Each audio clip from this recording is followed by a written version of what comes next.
श्री राम जय जय राम, श्री राम जय जय राम। अब जन्मे उषट बदन कुमारा, तारक असुर समर जेहि मारा। आगम निगम प्रसिद्ध पुराना, षण्मुख जन्म सकल जग जाना। तब 6 मुख वाले पुत्र स्वामी कार्तिक का जन्म हुआ, जिन्होंने बड़े होने पर युद्ध में तारकासुर को मारा। वेद, शास्त्र और पुराणों में स्वामी कार्तिक के जन्म की कथा प्रसिद्ध है और सारा जगत उसे जानता है। जग जान षण्मुख जन्म कर्म, प्रताप पुरुषारथ महा। तेहि हेतु मैं वृष केतु सुत कर, चरित संक्षेप ही कहा। यह उमा शंभु विबाहु जे, नर नारी कहि जे गावही। कल्याण काज विवाह मंगल, सर्वदा सुख पावही। षडानन अर्थात स्वामी कार्तिक के जन्म, कर्म, प्रताप और महान पुरुषार्थ को सारा जगत जानता है। इसलिए मैंने वृषकेतु अर्थात शिव जी के पुत्र का चरित्र संक्षेप में ही कहा है। शिव पार्वती के विवाह की इस कथा को जो स्त्री पुरुष कहेंगे और गाएंगे, वे कल्याण के कार्यों और विवाह आदि मंगलों में सदा सुख पाएंगे। चरित सिंधु गिरिजा रमन, वेद न पावहि पार। बरनय तुलसीदास किमी, अति मति मंद गंवार। गिरजापति महादेव जी का चरित्र समुद्र के समान अपार है, उसका पार वेद भी नहीं पाते। तब अत्यंत मंद बुद्धि और गंवार तुलसीदास उसका वर्णन कैसे कर सकता है। शंभु चरित सुनि सरस सुहावा, भरद्वाज मुनि अति सुख पावा। बहुलाल सा कथा पर बाढ़ी, नयन ही नीरु रोमावली ठाढ़ी। शिव जी के रसीले और सुहावने चरित्र को सुनकर मुनि भरद्वाज जी ने बहुत ही सुख पाया। कथा सुनने की उनकी लालसा बहुत बढ़ गई, नेत्रों में जल भर आया और रोमावली खड़ी हो गई। प्रेम विबस मुख आवना बानी, दशा देखी हर्षे मुनि ज्ञानी। अहो धन्य तव जन्म मुनीसा, तुम ही प्राण सम प्रिय गौरीसा। वे प्रेम में मुग्ध हो गए, मुख से वाणी नहीं निकलती। उनकी ये दशा देखकर ज्ञानी मुनि याज्ञवल्क्य बहुत प्रसन्न हुए और बोले, हे मुनीश, हा तुम्हारा जन्म धन्य है। तुमको गौरीपति शिवजी प्राणों के समान प्रिय हैं। शिव पद कमल जिन्हि रति नाही, राम ही ते सपने हो न सोहाही। बिनु छल विश्वनाथ पद नेहु, राम भगत कर लक्षण एहु। शिव जी के चरण कमलों में जिनकी प्रीति नहीं है, वे श्री रामचंद्र जी को स्वप्न में भी अच्छे नहीं लगते। विश्वनाथ श्री शिव जी के चरणों में निष्कपट विशुद्ध प्रेम होना, यही राम भक्त का लक्षण है। शिव सम को रघुपति व्रत धारी, बिनु अघ तजी सती अस नारी। पनु करी रघुपति भगति दिखाई, को शिव सम राम ही प्रिय भाई। शिव जी के समान रघुनाथ जी की भक्ति का व्रत धारण करने वाला कौन है, जिन्होंने बिना ही पाप के सती जैसी स्त्री को त्याग दिया और प्रतिज्ञा करके श्री रघुनाथ जी की भक्ति को दिखा दिया। हे भाई, श्री रामचंद्र जी को शिव जी के समान और कौन प्यारा है। प्रथम ही मैं कही शिव चरित, बूझा मरम तुम्हार, सुचि सेवक तुम राम के, रहित समस्त विकार। मैंने पहले ही शिव जी का चरित्र कहकर तुम्हारा भेद समझ लिया। तुम श्री रामचंद्र जी के पवित्र सेवक हो और समस्त दोषों से रहित हो।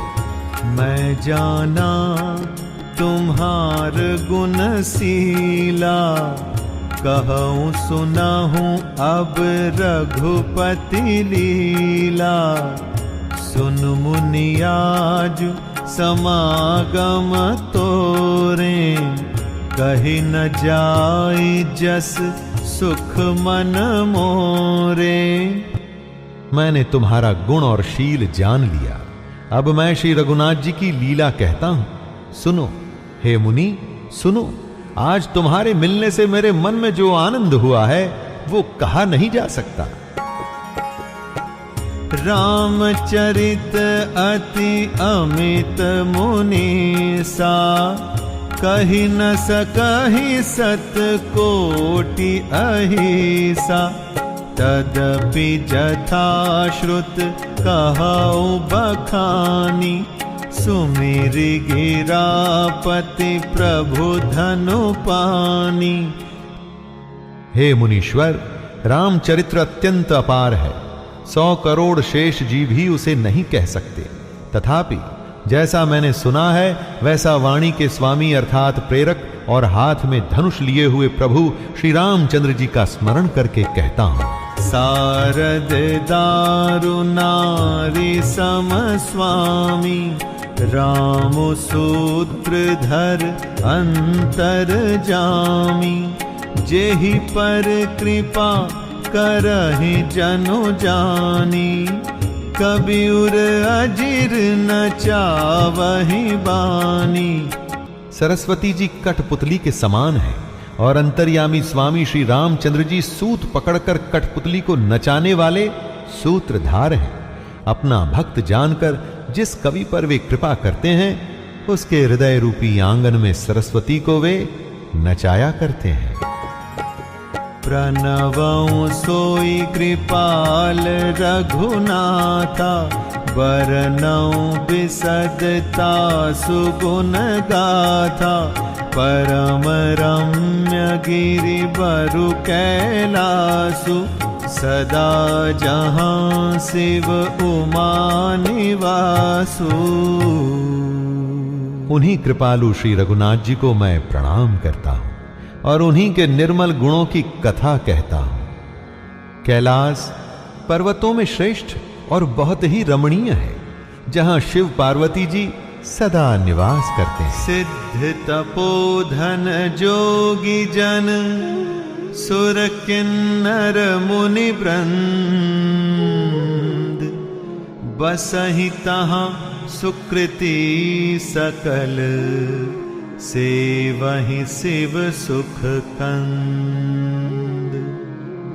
सिद्ध, तपस्वी, योगी गण, देवता, किन्नर और मुनियों के समूह उस पर्वत पर रहते हैं।